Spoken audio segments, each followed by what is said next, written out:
ये पूरा वृत्तांत बता दिया। तो आज हमारे प्रद्युम्न जी महाराज शावितर्दूरितानि यद्भद्रान्तन्न आसुव। ओम सभी लोग अपने स्थान में खड़े हो जावें। श्रीमद् भागवत भगवान की आरती करेंगे। ओम ज्वालामालिन्यै नमः ह्रीं प्रज्वाल्य नमः इति संपूज्य सर्वोपचारार्थे गन्धाक्षतपुष्पाणि समर्पयामि। नमस्करोमि प्रणमामि।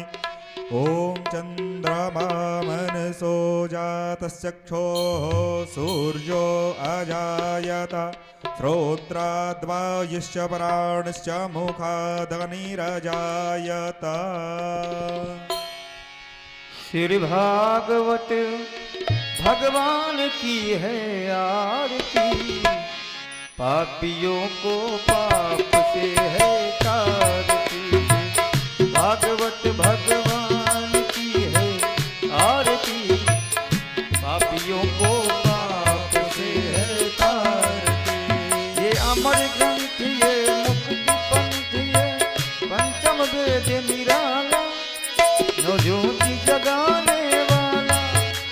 ये अमर ग्रंथ ये मुक्ति पंथ ये पंचम वेद निराला, नव ज्योति जगाने वाला। हरि नाम यही हरि ध्यान यही, हरि नाम यही हरि धाम यही, जग के मंगल की आरती। पापियों को पाप से है तारती। भागवत भगवान की है आरती, पापियों को पाप से है तारती।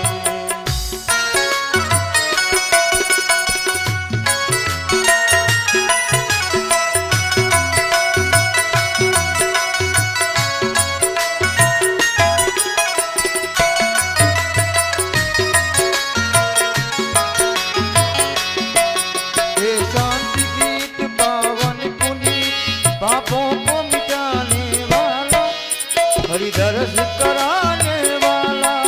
ये शांत गीत पावन पुनीत, पापों को मिटाने वाला, हरि दर्श कराने वाला।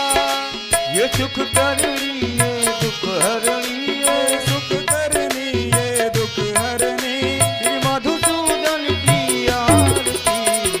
पापियों को पाप से है तारती।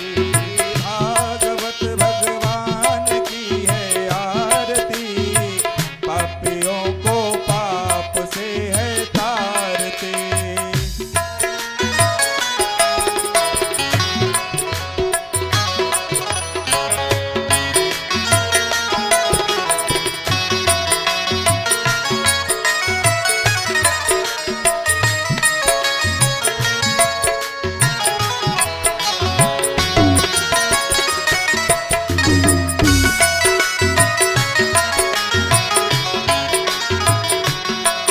ये मधुर बोल सतपंथ खोल, सन्मार्ग दिखाने वाला, बिगड़ी को बनाने वाला।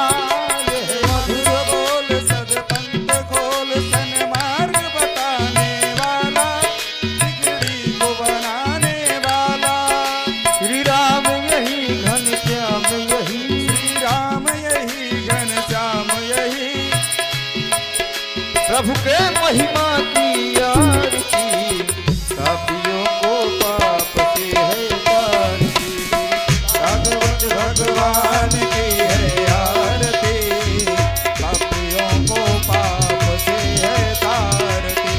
पापियों को पाप से, पापियों को पाप से, पापियों को पाप से, पापियों को पाप से। तेरी भागवत भगवान की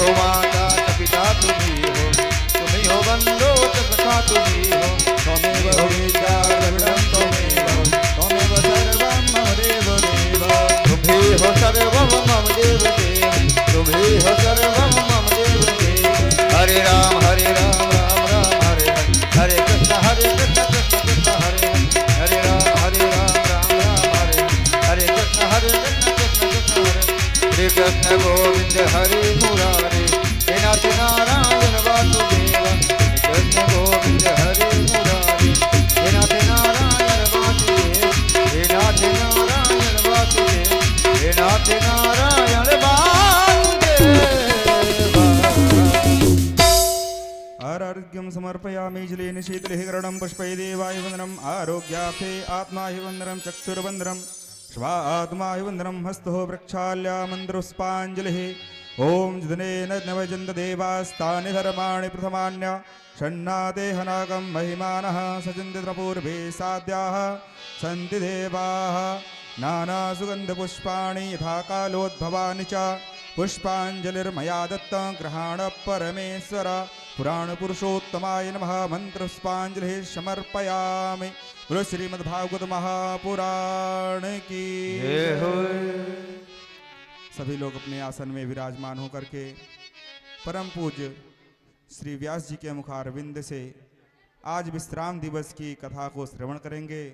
और जो भक्तगण ग्रामवासी अभी तक कथा श्रवण करने नहीं आ पाए हैं वो आज विश्राम दिवस की कथा को जरूर सुने, क्योंकि आज की कथा में पूरे भागवत का सार बतलाया जाएगा और जो भक्तगण इस सार को सुनता है उसको 7 दिवस पर्यंत पूरे भागवत का फल प्राप्त होता है।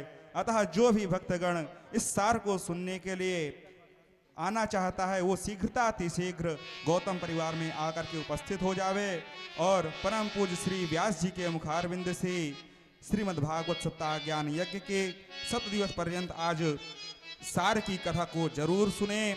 जय श्री राधे, जय श्री श्याम।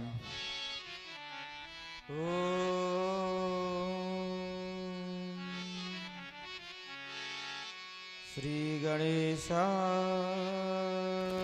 नमः। श्री सरस्वती नमः। श्री गुरु चरण कमलेभ्यो नमः।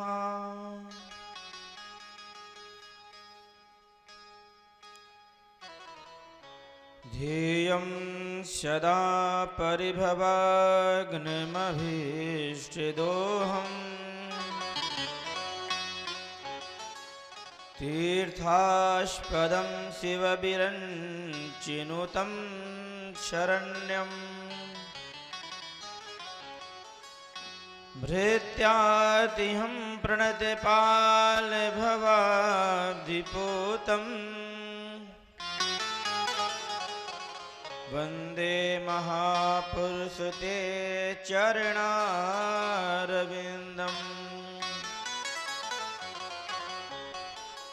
वरहापीडं नटवरवपुः कर्णयोः कर्णिकारम् बिभ्रदिवासः कनककपिशम् वैजयन्तीं च मालाम् रन्ध्राणवेणोरधरशुधयः पूरयन् गोपवृन्दैः बृन्दारण्यं स्वपदरमणम् प्रविशति गीतकीर्तिः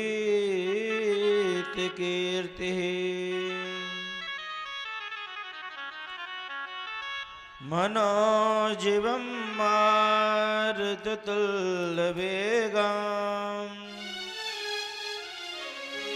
जितेन्द्रियं बुद्धिमतां वरिष्ठम् वातात्मजं वानरयोत्यमोघम्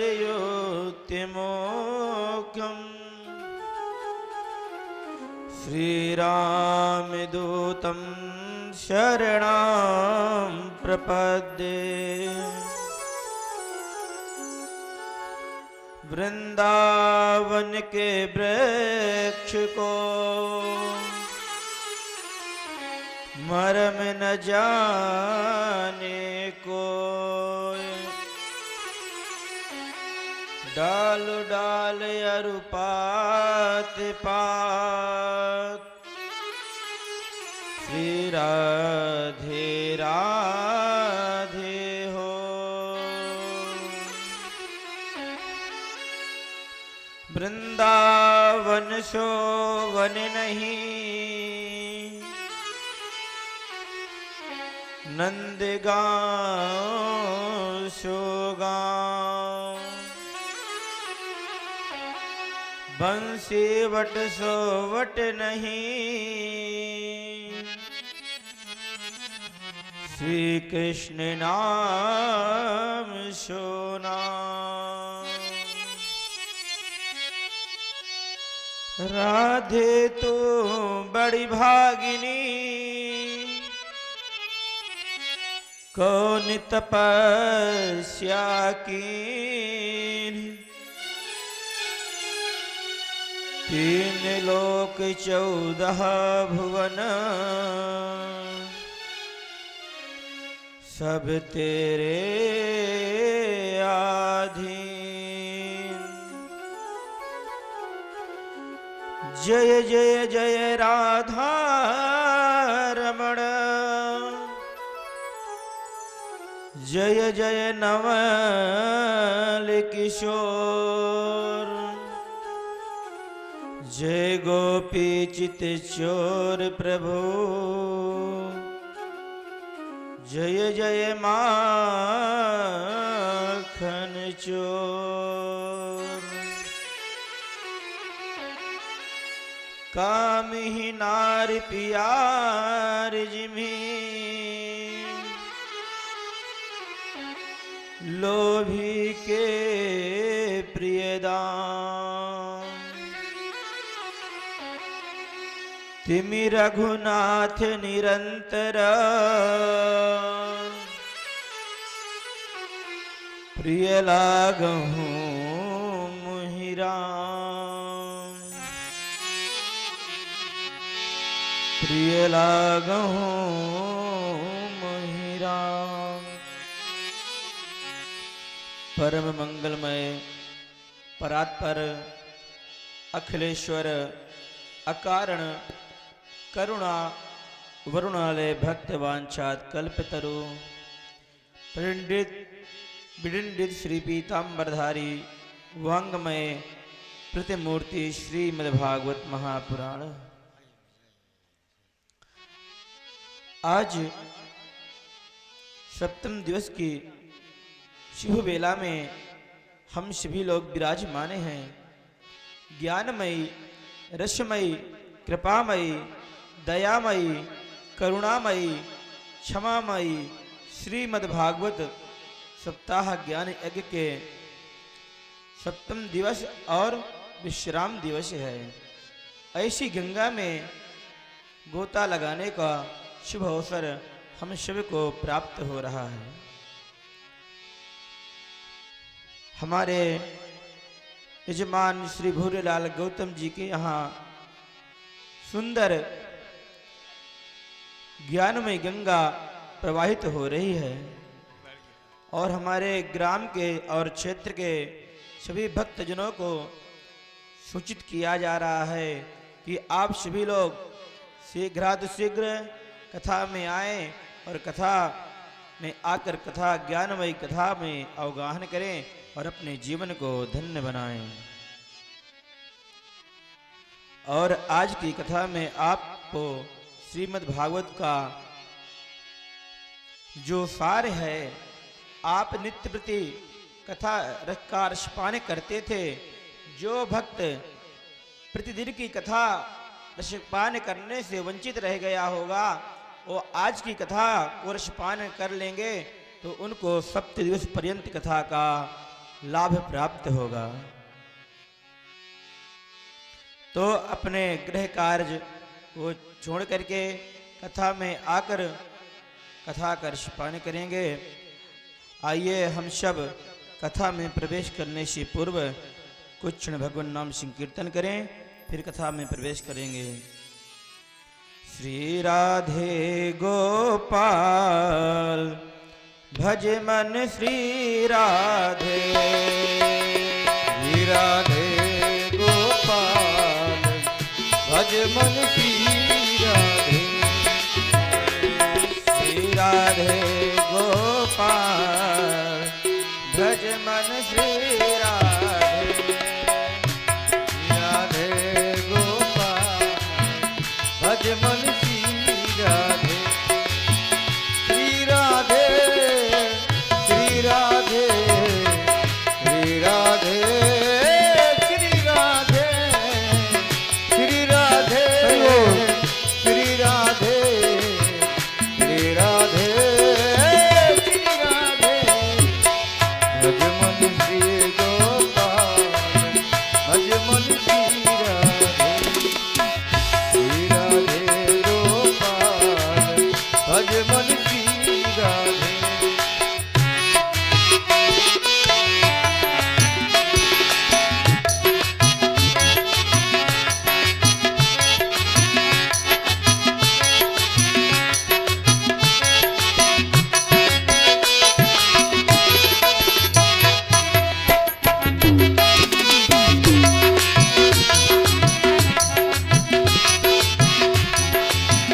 श्री राधे गोपाल भज मन श्री राधे, श्री राधे गोपाल भज मन श्री राधे, श्री राधे श्री राधे श्री राधे श्री राधे श्री राधे श्री राधे श्री राधे श्री राधे गोपाल भज मन श्री राधे, श्री राधे गोपाल भज मन श्री राधे, श्री राधे गोपाल भज मन श्री राधे, श्री राधे गोपाल भज मन श्री राधे। बोलिए वृंदावन बिहारी लाल की जय, बोलिए भागवत महापुराण की जय। और महाराज हम सभी लोग ने कल सुंदर महारानी रुक्मिणी और हमारे द्वारकाधीश कृष्ण कन्हैया जी का आपने कल सुंदर विवाह प्रसंग श्रवण किया और उनकी झांकी का अवलोकन किया आप सभी ने। और हमारे जो भीष्मक कहते हैं जो रुक्मिणी हैं वह लक्ष्मी हैं और लक्ष्मी केवल नारायण की होती है, अन्यत्र किसी के पास लक्ष्मी नहीं जाती है। तो लक्ष्मी केवल नारायण की थी। तो शिशुपाल आए, चढ़ना था तिलक शिशुपाल का और चढ़ गया गोपाल का। तो लक्ष्मी जिनकी है नारायण के लिए बनी है, तो लक्ष्मी नारायण को ही प्राप्त होंगी। जिस प्रकार से हम हैं, हमको लक्ष्मी की आवश्यकता है, तो माता लक्ष्मी जी को हम बहुत पूजते हैं। माँ हम पर कृपा बरसाओ, हम पर कृपा बरसाओ तो हमारा काम बने। लेकिन हम क्या करते हैं, केवल लक्ष्मी को पूजते हैं, लक्ष्मी जी को, ना कि नारायण को। नारायण को पूजते नहीं, इसलिए लक्ष्मी रुकती भी नहीं। कहने का अभिप्राय है, आपको लक्ष्मी को पकड़ना है, अपने पास रखना है, तो पहले नारायण को पकड़िए। जब आपने नारायण को पकड़ लिया तो लक्ष्मी अपने आप दौड़ती हुई चली आएंगी। जय हो। फिर पकड़ना नहीं पड़ेगा। जब राजा बलि ने भगवान नारायण को अपने दरबार पे द्वारपाल बना लिए, तो लक्ष्मी को स्वयं चल करके आना पर नारायण को लेने के लिए। आप केवल लक्ष्मी को पकड़ेंगे तो लक्ष्मी का वाहन क्या है? उल्लू। तो फिर उल्लू बना के चली जाती हैं, फिर लक्ष्मी हाथ नहीं आती, उल्लू बन गए फिर आप। जय श्री राधे। और जब नारायण साथ में रहेंगे तो लक्ष्मी अपने आप पास आकर के विराजमान हो जाएंगे। और आगे हमारे अब महाराज हमारे द्वारकाधीश जी का प्रथम विवाह संपन्न हुआ और इन्हीं के यहाँ महाराज प्रद्युम्न का जन्म होता है। और ये प्रद्युम्न और कोई दूसरे नहीं है, एक कामदेव हैं। कामास्तु वासुदेवांसो दग्धा प्राग रुद्रमन्नुना देहोपपत्तये भूयास तमेवा प्रतिपद्यता। ये जो महाराज प्रद्युम्न हैं कामदेव ही है साक्षात, क्योंकि एक बार हमारे महाराज भोले बाबा तपस्या कर रहे थे। इनकी तपस्या भंग करने के लिए देवताओं लोग भेजते हैं, जाओ ये समाधि में चले इनकी समाधि को भंग करो। तो कामदेव जाते हैं इनकी समाधि को भंग करने के लिए। और हमारे भोले बाबा काम ने जो ये गलत किया इसके लिए अपने त्रिनेत्र खोले और तीसरे नेत्र से काम को भस्म कर दिए। तब महारानी रति, प्रभु मेरे पति को क्षमा करें, इनके अपराध को क्षमा करें, जय हो। इनके अपराधों को क्षमा करें। तब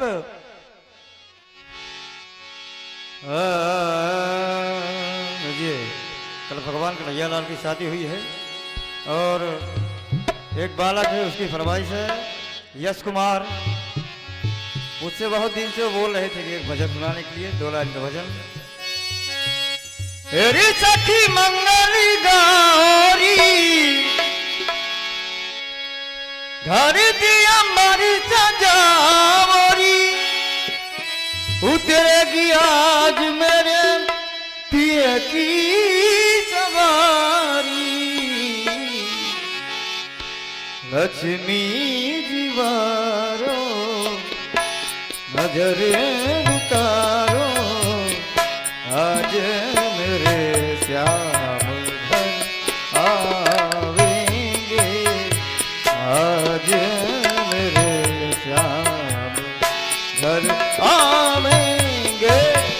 चौक पुराओ माटी रंगाओ, चौक पुराओ माटी रंगाओ, आज मेरे श्याम घर आवेंगे, आज मेरे श्याम घर आवेंगे।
बिहारी लाल की जय। अभी महाराज भोले बाबा ने अपने नेत्र खोल करके कामदेव को भस्म कर दिए। तो रति देवी भगवान के पास रुदन करते हैं, प्रभु मेरे पति के अपराधों को आप क्षमा करें।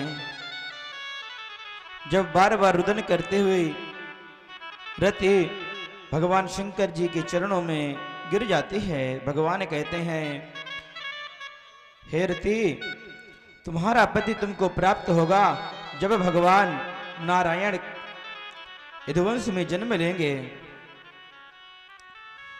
और हमारे तुलसीदास जी कहते हैं, कृष्ण तनय हुई ही पति तोरा, कृष्ण तनय हुई ही पति तोरा, वचनु अन्यथा होई न मोरा, भजन अनुसा होई न मोरा, वचनु अन्यथा होई न मोरा, होई न मोरा। और कहते हैं भोले बाबा, हे रति मेरा यह जो वचन है यह सत्य होगा, अन्यथा नहीं जाएगा, व्यर्थ में नहीं जाएगा। आपके ही पति भगवान के यहां जन्म लेंगे।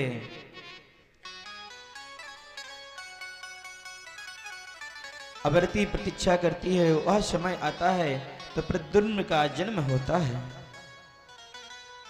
और प्रद्युम्न का जन्म तो हुआ, लेकिन एक संबरासुर नाम का दैत्य था, तो प्रद्युम्न का जन्म हुआ और जा करके वहां द्वारिका से हरण करके ले आता है और उसको जो प्रद्युम्न का जन्म हुआ था और जलाशय में डाल देते हैं। एक मल्लाह मछली पकड़ने वाला गया और मछली को पकड़ते हैं, वह मछली बहुत बड़ी रहती है, तो जा करके संबरासुर की सेवा में प्रदान कर देते हैं।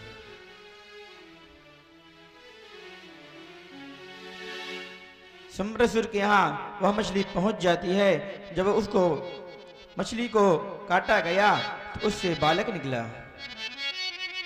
जब वह बालक निकला तो दासी जो थी भोजन बना रही थी, उसने बच्चे की सेवा करती। फिर उतने में हमारे नारद जी महाराज रति के पास पहुंच जाते हैं, कहते हैं, देवी आपके पति का प्रादुर्भाव हो गया है, वह संबरासुर के यहाँ हैं, आप जाइए उनकी सेवा करिए।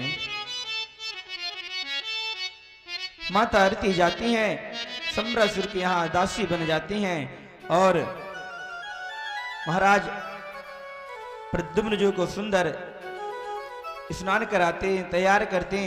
धीरे धीरे जब प्रद्युम्न जी महाराज बड़े हो गए,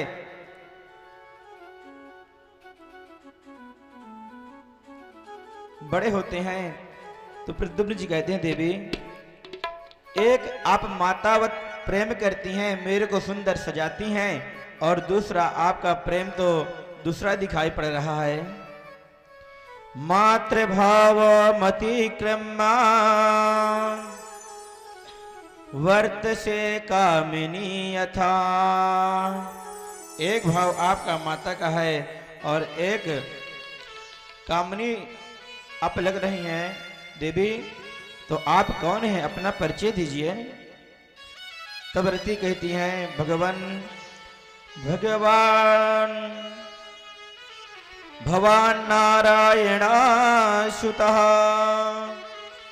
संबरेण हतो गृहात् अहं तेऽधिकृता पत्नी रति कामो भवन प्रभो। हे महाराज, आप तो साक्षात नारायण द्वारिकाधीश के पुत्र हैं। यह संबरासुर आपको हरण करके ले आया है और मैं आपकी पत्नी रति और आप कामदेव हैं, और शिव भगवान ने आपको त्रिनेत्र के माध्यम से आप गए, पूरा वृत्तांत बता दिया। तो आज हमारे प्रद्युम्न जी महाराज भगवान के ऐसे ही और भी वाह हुए। कहते हैं कि जो हमारे कन्हैया हैं द्वारिका में रहते हैं, एक सत्राजित नाम का राजा है, उसके पास श्यामंतक मणि है जो 8 भार सोना नित्य प्रति प्रदान करती है। तो कुछ लोगों ने कहा कि एक काम करो, यह जो श्यामंतक मणि है ये दे दो द्वारिकाधीश को, तो राजकोष में जो सोना होगा उससे प्रजा का पालन होगा। ये आप क्या करोगे? तो वह सत्राजित देने से इनकार कर देता हूं, मैं नहीं देने वाला। और जब वो इनकार कर देता, मना कर देता है, तो एक दिन वह मणि सत्रजित का छोटा भाई प्रसेन धारण कर लेता है, वन में चला जाता है अखेट करने के लिए। वन में जाता है तो उससे मुलाकात हो गई शेर से, और शेर प्रसेन को मार देता है और मणि को छीन लेता है। और शेर से फिर भालू से मुलाकात हुई और शेर परास्त हो गया, और जो भालू हैं वह मणि ले लिए। अब जब प्रसेन रात्रि हो गई वापस नहीं आया, सत्रजित अपनी देवी से कहता है, हे देवी जी, लग रहा है कि हमारा जो प्रसेन भाई गया था वन में अखेट करने के लिए, द्वारकाधीश ने उसको मरवा दिया, क्योंकि मैंने श्यामंतक मणि देने से मना कर दिया था।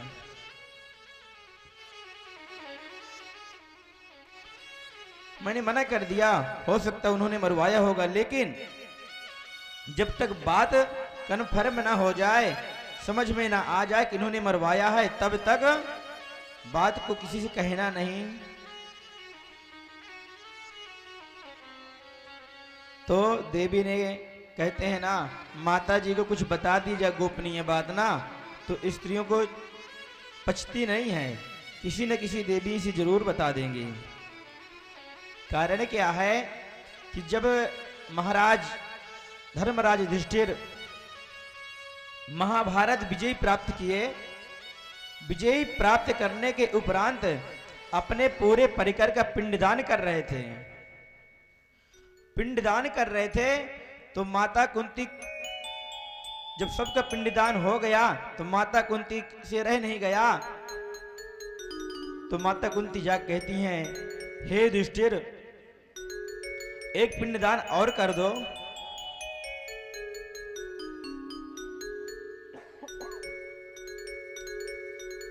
कहते हैं एक पिंडदान और कर दो। तो युधिष्ठिर कहते हैं, माता जी किसका पिंडदान कर दें? तो कुंती मैया कहती हैं, हे युधिष्ठिर, जो कर्ण है ना उसका पिंडदान कर दो। युधिष्ठिर कहते हैं, ये तो सूत पुत्र है, इसका पिंडदान हम नहीं करेंगे। बार बार माता कहती हैं, लेकिन युधिष्ठिर मना करते हैं। फिर माता से रह नहीं गया, कहती हैं, हे पुत्र, यह तुम्हारा भाई है, यह तुम्हारा बड़ा भाई है, इसलिए पिंडदान कर दो। तब युधिष्ठिर कहते हैं, मां, तुम जननी हो, तुमने इस बात को राज रखा, छिपा करके रखा। आज से मैं स्त्री जाति को श्राप देता हूं कि वह कोई भी बात अपने आप पचा नहीं पाएगी, पेट में छिपा नहीं पाएगी। तब महाराज युधिष्ठिर ने श्राप दिया था। तो आज जो सत्राजित की देवी हैं, अपने सहेली से कहती हैं, हमारे पतिदेव कह रहे थे कि द्वारिकाधीश ने इनको मरवा दिया, इनके भाई को। और एक सखी ने अपने सखी से कहा, फिर दूसरे से तीसरे से कहा, इस प्रकार से करणे करणे जपान जनहा, कानो काने पूरे द्वारिका में ही हो गया कि यह द्वारिकाधीश कृष्ण प्रसेन को मरवा दिया केवल मणि चोरी करने के लिए। भगवान ने चौथ को आगे पहुंचते हैं तो प्रसेन मरा हुआ पड़ा रहता है और वहां पर शेर के पैरों के निशान रहते हैं। और कुछ दूर जब जाते हैं तो शेर मरा पड़ा रहता है, भालू के पैरों के निशान रहते हैं। तो द्वारिकाधीश अपने सैनिकों को कहते हैं, अभी आप लोग यही इंतजार करो, रात्रि हो जाए तो आप चले जाना, मैं फिर आ जाऊंगा। और हमारे कन्हैया द्वारिकाधीश आगे बढ़ते हैं, भालू के पैर जहां तक दिखाई पड़ते और हमारे गोविंद वहीं तक पहुंच जाते हैं। और एक गुफा में जामवंत जी महाराज रहते हैं। वह उस गुफा में जैसे हमारे गोविंद प्रवेश करते हैं तो वहां जामवंती उनकी पुत्री मणि से खेल रही थी। मणि से खेलती हैं और गोविंद जाकर कहते हैं, हे देवी यह मणि हमको दे दो। जामवंती जी देखते हैं ये कौन पुरुष आ गया, यहां तो पुरुष को आना वर्जित था, कैसे कोई आ गया। और हमारे जामवंत जी जाते हैं, आप कौन हैं, यहां किस लिए आए हैं। तो गोविंद कहते हैं, यह मणि हम लेने आए हैं। और जैसे कहा हमारे जामवंत जी तुरंत एक छाती में प्रहार करते हैं, गोविंद के सीने पर प्रहार करते हैं। और जैसे सीने पर प्रहार करते हैं और गोविंद और जामवंत जी में युद्ध छिड़ जाता है। आपस में दोनों लोग युद्ध करते हैं और जामवंत जी और हमारे गोविंद द्वारिकाधीश जी महाराज का 27 दिन तक युद्ध बराबर चलता है। 27 दिन युद्ध करते हैं। 27वें दिन के बाद जब जामवंत जी के पूरे शरीर काम करना बंद कर देता है, 28वें दिन कहते हैं, प्रभु मैं आपको पहचान गया, आप कौन हैं, मैं जान गया आप नारायण हैं। क्योंकि जामवंत जी भगवान से आशीर्वाद मांगे थे, प्रभु मुझको आशीर्वाद दीजिए, मुझको भी युद्ध करने की इच्छा है, लेकिन मेरे जैसे कोई बलशाली है नहीं। कब मांगे थे? त्रेता युग में, जब महाराज हमारे राम जी और रावण जी का युद्ध चला, विशाल युद्ध हुआ। उस युद्ध में जामवंत जी से कोई युद्ध करने वाला नहीं था, तो जामवंत जी ने युद्ध नहीं किया। फिर राम जी जब आने लगे तब राम जी से कहते हैं, जामवंत जी प्रभु हमारी भी इच्छा है युद्ध करने के लिए, लेकिन युद्ध करने वाला कोई नहीं, हम किससे करें। तब भगवान कहते हैं, इस बार तो नहीं, अगली बार जब मेरा जन्म होगा तब आपसे युद्ध मैं करूंगा। तब वही नारायण आज हमारे द्वारिकाधीश जामवंत जी महाराज से युद्ध करते हैं। बोली द्वारिकाधीश महाराज की जय हो। अब मणि मांगते हैं, ये मणि दे दीजिए, हमको चोरी लगी है। जामवंत जी कहते हैं, महाराज मणि हमने बेटी को दान कर दी, अब बेटी को दान की ही वस्तु पिता लेता नहीं है, अब हमने दे दिया तो अब हम लेंगे नहीं, तो क्या किया जाए। तो जामवंत जी कहते हैं, इसका एक उपाय है, एक काम करें, आप इनसे विवाह कर लीजिए और मणि आपकी, हमारी बेटी भी आपकी। ठीक है, विवाह हो गया महाराज हमारे गोविंद का। ये कौन सा विवाह हुआ? दूसरा विवाह। वही दूल्हा सरकार की जय हो। अब दो विवाह हो गए हमारे गोविंद के। और हमारे गोविंद जब मणि लेकर के पहुंचते हैं द्वारिका, और जाकर के सत्यजीत को बुलाते हैं और सत्यजीत को मणि प्रदान कर देते हैं। और सत्यजीत बहुत लज्जित हो जाता है, और लज्जित हो जाता है, उसको पता नहीं चलता क्या किया जाए। और जाकर के गोविंद के पास जाते हैं और चरणों में लेट जाते हैं, हे महाराज मुझ पर कृपा करें, मेरी पुत्री का विवाह मैं आपके साथ करना चाहता हूं, स्वीकार करें। गोविंद कहते हैं जैसी आपकी इच्छा। गोविंद ने जैसी मणि प्रदान कर दी तो द्वारिका में सबके अलग अलग भाव हो गए। यह सत्यजित झूठे में चोरी लगा रहा था गोविंद पर। बोल वृंदावन बिहारी लाल की जय हो। अब हमारे जो द्वारिकाधीश हैं सत्यभामा जी के साथ विवाह होता है और सत्यजित मणि प्रदान करता है, लेकिन हमारे गोविंद मणि लेने से इनकार कर देते हैं। कहते हैं कि आप अपने पास मणि रखिए, फिर जब मणि से जो भी धन अर्जन हो वह हमको प्रदान करते जाइएगा। अब भगवान का तीसरा विवाह संपन्न हुआ। एक बार हमारे महाराज अपने प्रिय पांडवों के साथ द्वारिकापुरी से इंद्रप्रस्थ जा रहे थे हमारे गोविंद जी, और पांडवों ने प्रभु का स्वागत किया। और एक दिन अर्जुन महाराज और हमारे नारायण जमुना कालिंदी के पास गए, भ्रमण कर रहे थे यमुना तट पर। एक देवी बैठी हुई खिन्न मना बैठी थी। उनको देख करके हमारे गोविंद कहते हैं अर्जुन पता करो ये किस लिए यहां बैठी, कारण क्या है?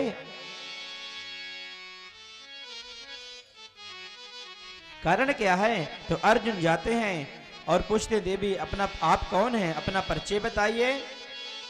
तो देवी कहती हैं अहम देवस्य शब्दुर दुहिता पतिमिच्छति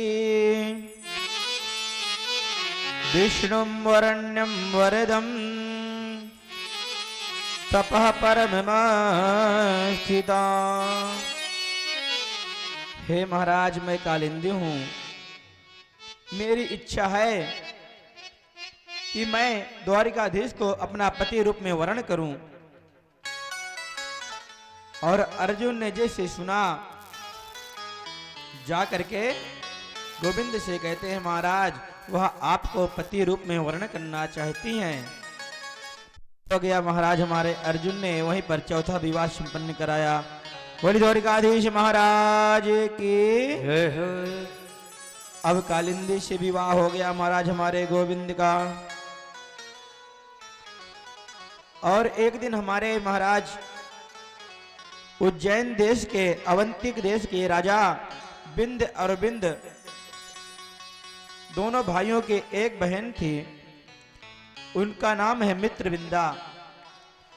अपने राजनैतिक बल के लिए वह दुर्योधन से विवाह अपनी बहन का कराना चाहते थे, लेकिन मित्रविंदा प्रेम करती थी हमारे गोविंद से, द्वारिकाधीश से।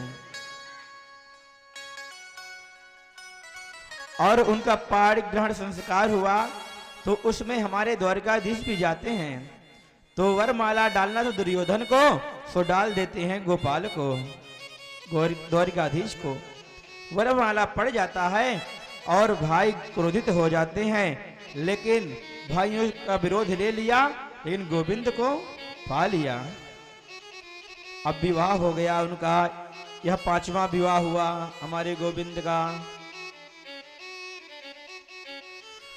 और एक दिन महाराज कौशल नरेश के नग्नजीत नाम के राजा थे, जिनकी बेटी का नाम है सत्या। उनके पास 7 बैल थे। उन 7 बैलों को उनकी एक प्रतिज्ञा थी, जो भी इन बैलों को एक बार में 7 को नाथ देंगे वो उनके साथ अपनी बेटी का विवाह कर दूंगा। बहुत से राजा गए, लेकिन वह बैल सबको मार देते, भगा देते, कोई उनके पास पहुंच नहीं पाता। और हमारे गोविंद गए 7 रूप रख करके एक साथ सबको नाथ दिए। उनका विवाह फिर हो गया सत्या देवी से। ये 6वां विवाह हुआ हमारे गोविंद का। और आगे महाराज कहते हैं सुखदेव जी सुनियो, परीक्षित महाराज इनके 6 ये विवाह हुए और एक इनकी बुआ है वसुदेव जी की एक बहन, उनका नाम है जो छोटी बहन है श्रुत कीर्ति। श्रुत कीर्ति इनकी बुआ हैं और इनकी जो बुआ हैं इनसे बहुत प्रेम करती हैं और प्रेमवश रिश्तेदारी को बढ़ाने के लिए अपनी पुत्री भद्रा का विवाह द्वारकाधीश से कर देते हैं। बोली द्वारकाधीश महाराज की जय हो। हमारे गोविंद के 7 विवाह हो गए।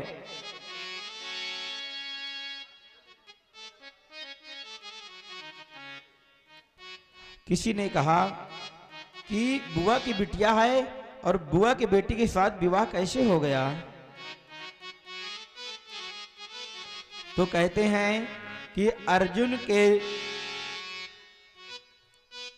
जो मामा है उनकी जो सुभद्रा जी है ना, वो भी तो कन्हैया की बहन है, लेकिन बुआ के लड़के ने भी आ ही गई तो उनमें हो गया तो इधर भी हो गया। और एक दिन क्या है महाराज, हमारे जो नारायण हैं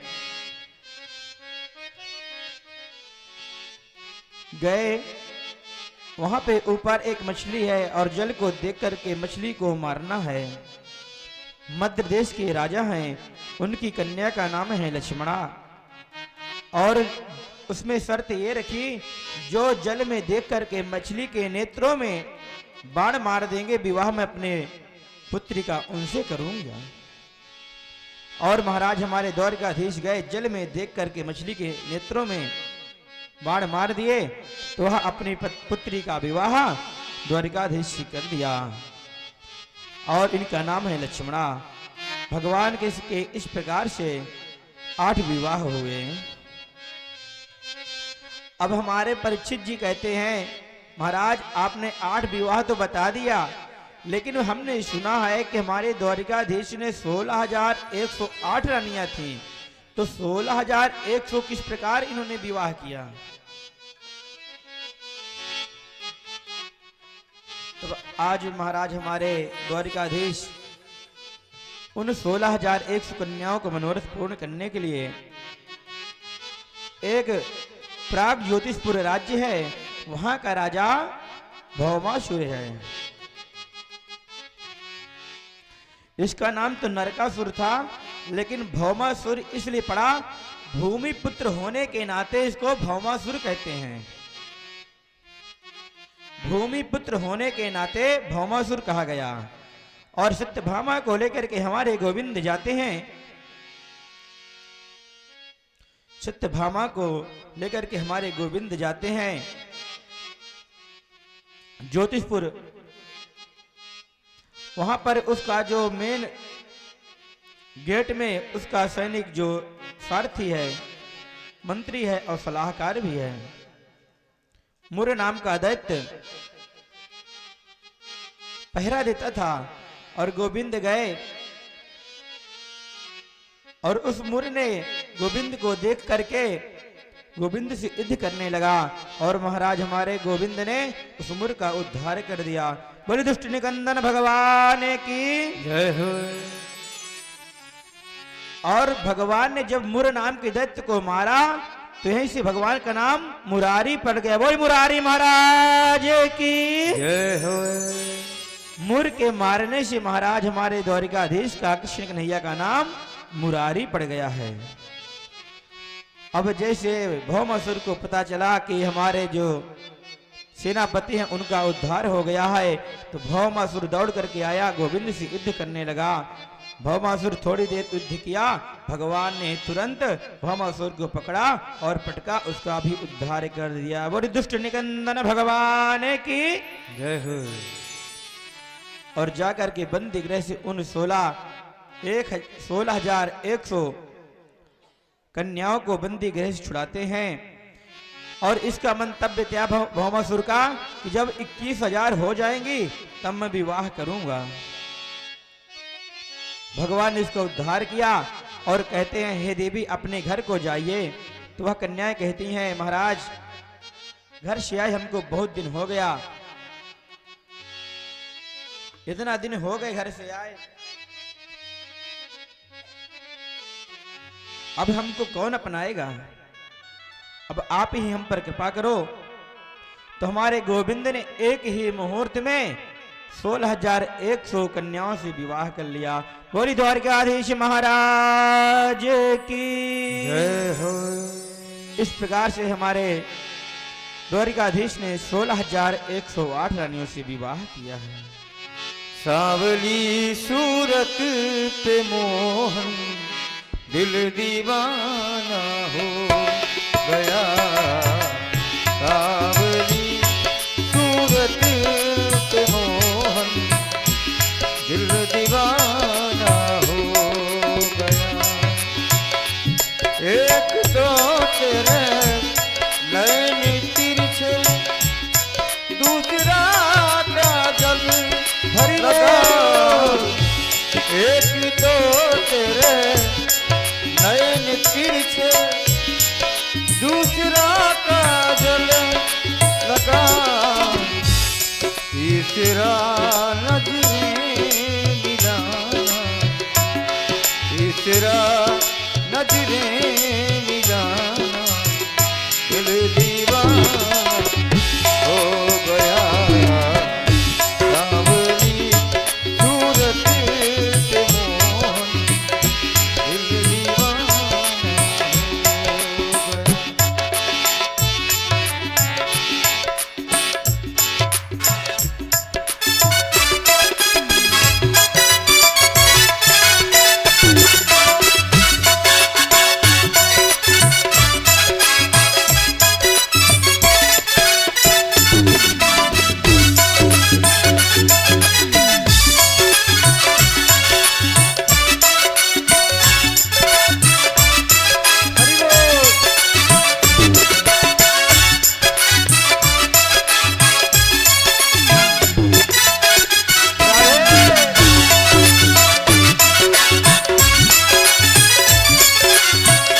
सावरी सूरत पे मोहन दिल दीवाना हो गया।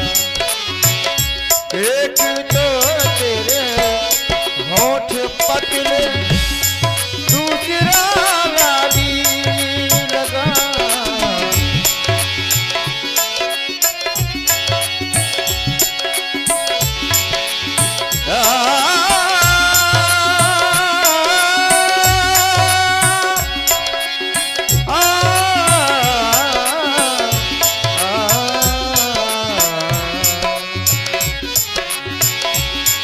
एक तो तेरे होठ पतले, दूसरा लाली लगा। तीसरा तेरा मुस्कुराना, तीसरा तेरा मुस्कुराना दिल दीवाना गया। सावली सूरत पे मोहन दिल दीवाना हो गया।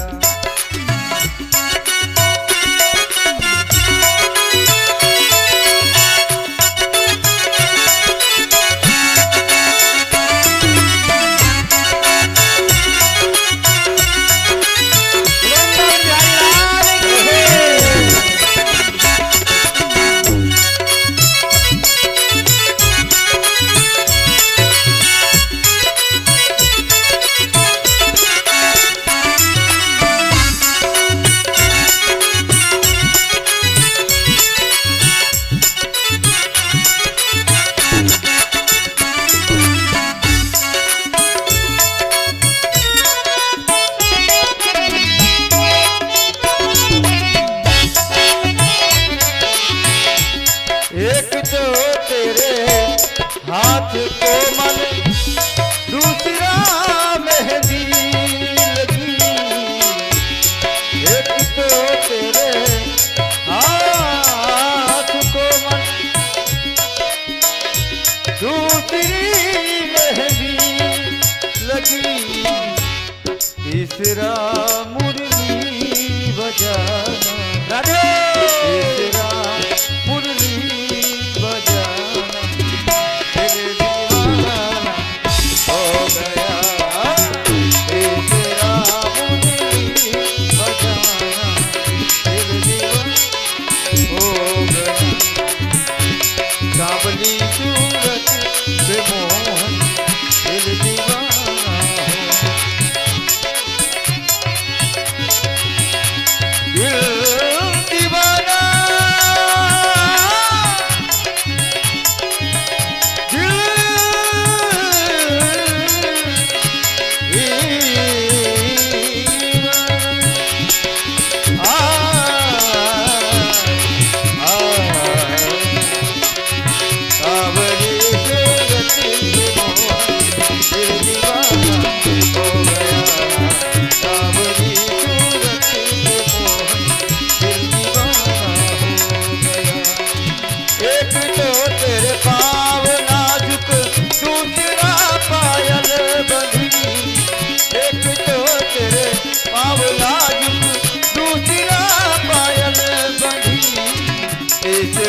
के मोहन दिल दीवाना हो गया।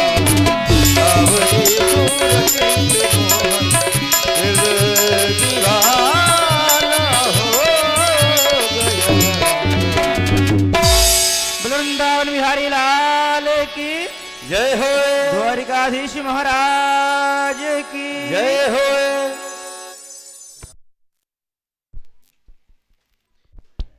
इस प्रकार से हमारे द्वारिकाधीश महाराज के 16,108 विवाह संपन्न हुए। तो सुखदेव जी से महाराज परीक्षित प्रश्न करते हैं, महाराज इतना परिवार तो है, लेकिन इनके परिवार कितना बड़ा है ये बताइए। तो हमारे सुखदेव जी कहते हैं, महाराज हमारे द्वारिकाधीश के जो पत्नियां हैं 16,108 हैं, लेकिन इन सब के 10-10 पुत्र और एक पुत्रियां हैं।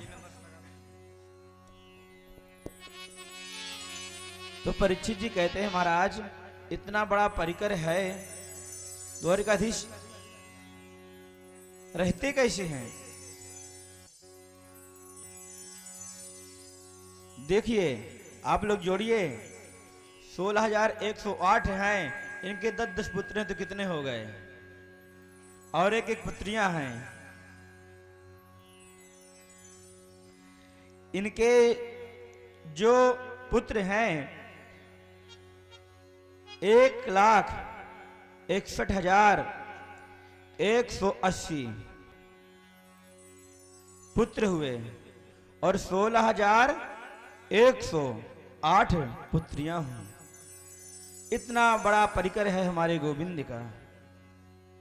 बताइए द्वारिकाधीश ने जो किया है क्या हम कर सकते हैं? महाराज द्वारिकाधीश जी ने 16,108 रखे, हम लोग 2 भी रख लेंगे तो गोविंदाय नमो नमः हो जाना है। एक में ही काम बिगड़ जाता है, 2 रखेंगे तो सीताराम।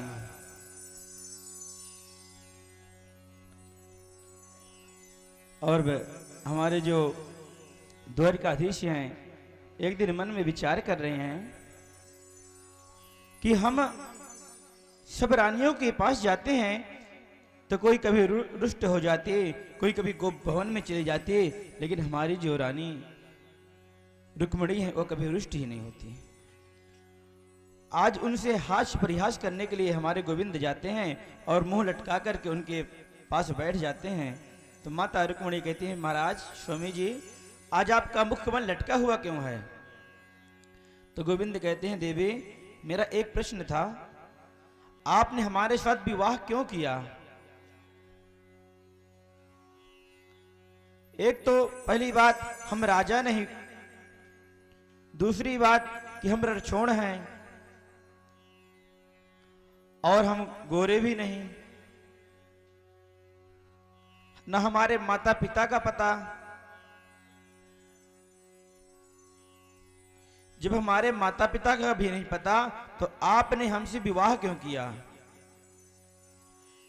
जैसे नारायण कहते हैं, माता रुक्मिणी जी जैसे इस बात को सुना, बताइए आज हमारे 10 पुत्र हो गए, 10 पुत्रों की हम मां बन गए। आज हमारे गोविंद कह रहे हैं आपने हमसे विवाह क्यों कर दिया? और इस बात को सुनकर महाराज हमारे रुक्मिणी जी को चक्कर आया, वहीं पर वो गिर गई और हमारे गोविंद लेटा करके